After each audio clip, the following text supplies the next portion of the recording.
तो चलिए यहां से सीधा आपको ले चलते हैं जयपुर की ओर, जहां पर एनएसयूआई की अरावली बचाओ पद यात्रा में पहुंचे सचिन पायलट संबोधित कर रहे हैं। क्या कुछ कह रहे हैं आप भी सुनिए। बात पर हम लोगों को चिंतन करना होगा कि क्या मजबूरियां हैं, क्या कारण है कि सरकार पिछले 5-6 दिनों में केंद्र की सरकार, राजस्थान सरकार बार बार स्पष्टीकरण कर रही है, प्रेस विज्ञप्ति जारी कर रही है। क्या ऐसे कारण थे? किन मजबूरियों में हमारी ऐतिहासिक धरोहर को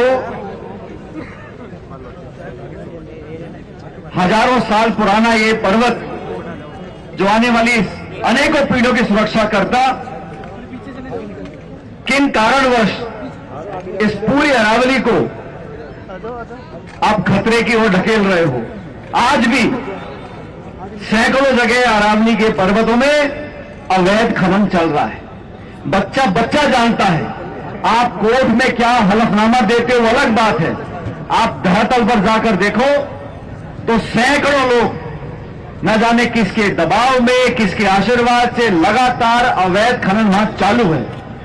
जब अवैध खनन को आप रोक नहीं पा रहे, अवैध खनन को रोक नहीं पा रहे और कोर्ट में जाके सरकार बोलती है कि जो 100 मीटर की पहाड़ी है उसको अरावली पर्वत माना जाएगा, उसके नीचे वाली पहाड़ियों को अरावली पर्वत नहीं माना जाएगा।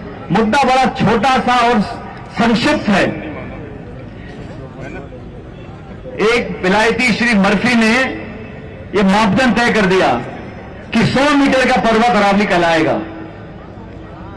और forest survey of India FSI ने रिपोर्ट में कहा है कि इन चारों राज्यों में जितने अरावली श्रृंखला में पर्वत आते हैं 1,18,000 पर्वत 100 मीटर से कम है और 100 मीटर से ज्यादा 1,048 पहाड़ है।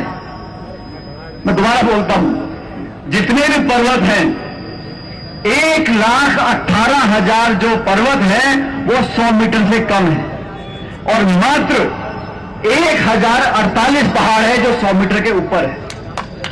मतलब जो अरावली की परिभाषा है इतनी चतुराई से उसको कोर्ट से मंगवाया गया है कि अधिकांश एरिया असुरक्षित हो जाएगा।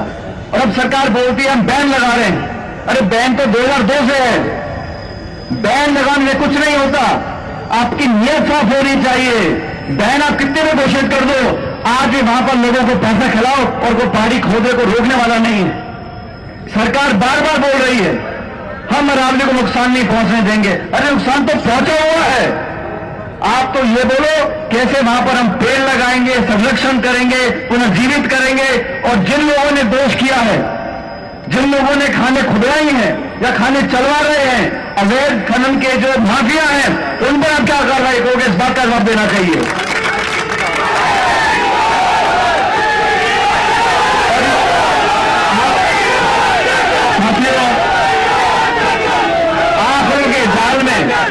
आंकड़ों के जाल में लोगों को भ्रमित करने की कोशिश की जा रही है। आज कौन नहीं जानता कि उत्तर भारत में, एनसीआर में, दिल्ली हरियाणा में भीषण प्रदूषण है। बुजुर्गों को, बच्चों को सांस लेने में दिक्कत हो रही है।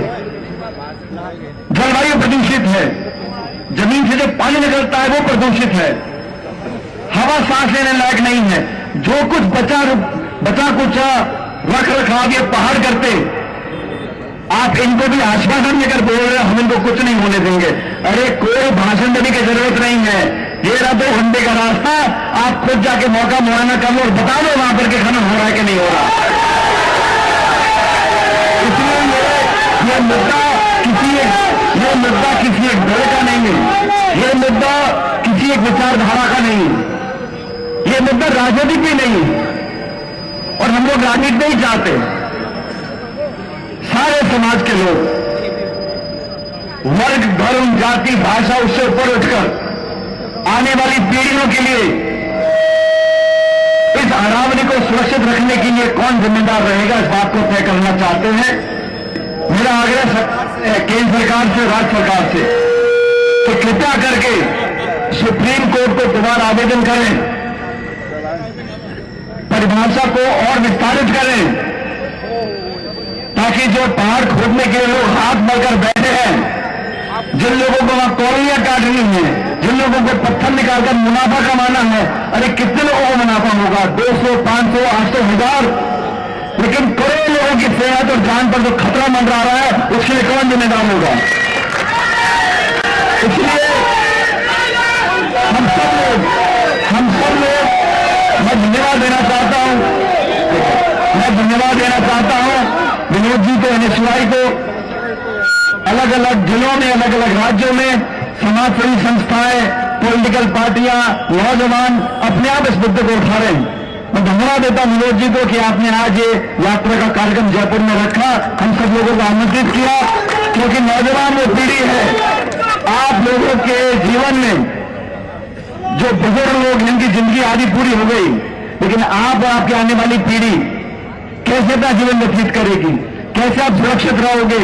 अरे खान खोदने से, पत्थर निकालने से, गिट्टी बनाने से, खजर लगाने से आप 2-5 रुपया कमा सकते हो। और ये बात 100 मीटर का नहीं है, ये बात 100 मीटर की नहीं है, ये बात आने वाली 100 पीढ़ियों की है कि हम क्या छोड़ के जाएंगे उनके लिए। इसलिए आप सबसे आग्रह कि शांतिपूर्वक तरीके से सरकार को मजबूर करना हमें आता है। राहुल गांधी जी के नेतृत्व में जब ये 3 काले कानून लाए थे, कांग्रेस पार्टी ने राहुल जी के नेतृत्व में आंदोलन किया था। जब ये दोनों विकरण कानून को बदलना चाहते थे तो संसद के विजन के बाहर राहुल गांधी कांग्रेस पार्टी ने इनको मोर्चा खोला था, हाथ खींचने पड़े थे। और मुझे पूरा विश्वास है जो आज माहौल बना है, जो नौजवानों को आज समझ में आ गया कि हमको बहला फुसला के झूठे आंकड़े प्रस्तुत कर आश्वासित कर हमारे से खिलवाड़ करना चाहते हैं, इस बात का होने नहीं देंगे।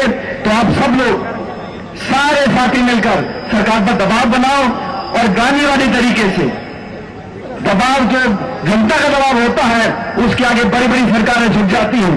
मुझे पूरा विश्वास है कि जिन बातों को लेकर हम आज सड़कों पर उतरे हैं, केंद्र सरकार को निश्चित रूप से नौजवानों के सामने झुकना पड़ेगा और कोर्ट में जाके बोलना पड़ेगा।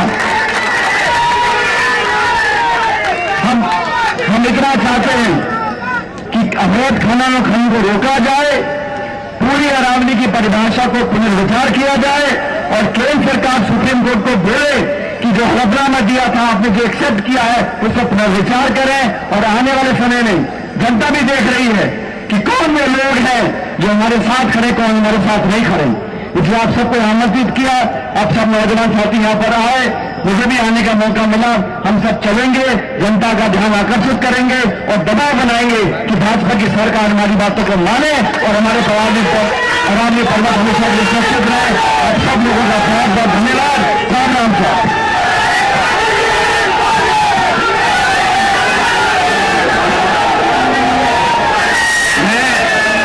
साथियों से निवेदन करूंगा कि आप संयम से और धैर्य से आप जो है हम सब साथ के पीछे पीछे चलेंगे। मार्च हमारा जो कमिश्नरेट की बत्ती है उससे आगे तक की हमें परमिशन दी गई है।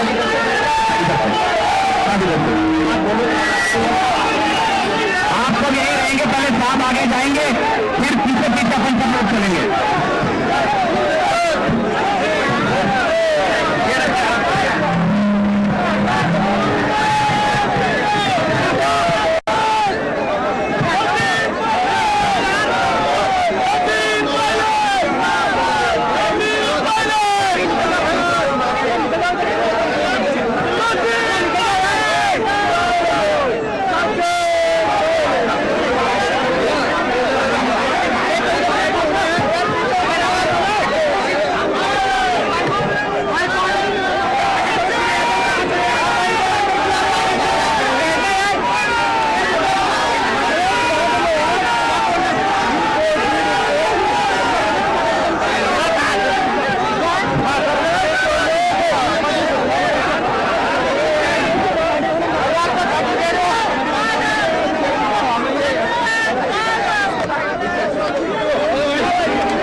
एक सुरक्षा कवच बना हुआ था, एक ढाल बनी हुई थी, उसको जानबूझकर खतरे की दिशा में कौन डाल रहा है। और कोर्ट का जो हाल ही में वक्तव्य आया है उसमें सरकार की बात को माना गया कि पर्वत की जो ऊंचाई है वो 100 मीटर मान ली जाए।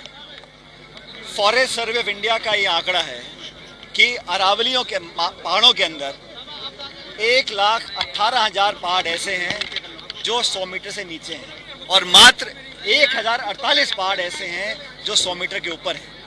मतलब 90% से ज़्यादा जो अरावली का क्षेत्र है वो परिभाषा से बाहर हो जाएगा, वो सुरक्षित हो जाएगा। अब सरकार बोल रही है कि हम बिना परमिशन के इजाज़त नहीं देंगे। इस प्रकार के बैन पिछले 20 साल से अरावली में लगे हुए हैं, हरियाणा दिल्ली में लगे हुए हैं। लेकिन जो अवैध खनन हो रहा है, जो सरकार की नाक के नीचे अवैध खनन आज भी जारी है, उसको रोकने की सरकार क्या कर रही है? आने वाली पीढ़ियों का भविष्य अंधकार में डालना चाहते हैं। इतना प्रदूषण देश के अंदर है और जो रेगिस्तान का फैलाव है राजस्थान में वो रुका हुआ है अरावली पर्वतमाला की वजह से। अगर वो कुछ सालों के बाद नष्ट हो जाएगा तो दिल्ली तक ये रेगिस्तान पहुंच सकता है। चाहे वायु प्रदूषण हो, ग्राउंड वाटर हो, इकोलॉजी हो, बायोडाइवर्सिटी हो, हवा का प्रदूषण हो, उस सब में ये एक सुरक्षा कवच ढाल हमारे लिए है। और मुझे लगता है कि सरकार या तो विवश है या मजबूर है या नियत में कोई कमी है कि बार बार क्लैरिफिकेशन दे रहे हैं, स्पष्टीकरण कर रहे हैं, लेकिन अभी तक इस मामले को सुलझाने के लिए सुप्रीम कोर्ट सरकार नहीं गई है ताकि परिभाषा को दोबारा से प्रस्तुत किया जाए। और मैं ऐसा मानता हूं कि गुजरात हो, राजस्थान हो, हरियाणा हो, दिल्ली हो, चारों राज्यों में चारों सरकारें भाजपा की हैं, केंद्र की सरकार भाजपा की है। तो ये डबल इंजन नहीं है, 4-4 इंजन है और सारे इंजन लगातार दौड़ रहे हैं कि कैसे अरावली पर्वत को नष्ट किया जाए। तो पूरा देश, इसमें राजनीति का कोई चर्चा नहीं है, लेकिन अलग अलग सामाजिक संगठन, नौजवान, हम सब लोग कांग्रेस पार्टी के, आज NSUI राजस्थान ने यहाँ प्रदर्शन किया है, कल अलवर में प्रदेश कांग्रेस कमेटी का प्रदर्शन है, अलग अलग जिलों में, अलग अलग राज्यों में हम सब लोग चर्चा करें कि कैसे सरकार पे दबाव बनाया जाए और अरावली पर्वतमाला को जो इतना फ्रेजाइल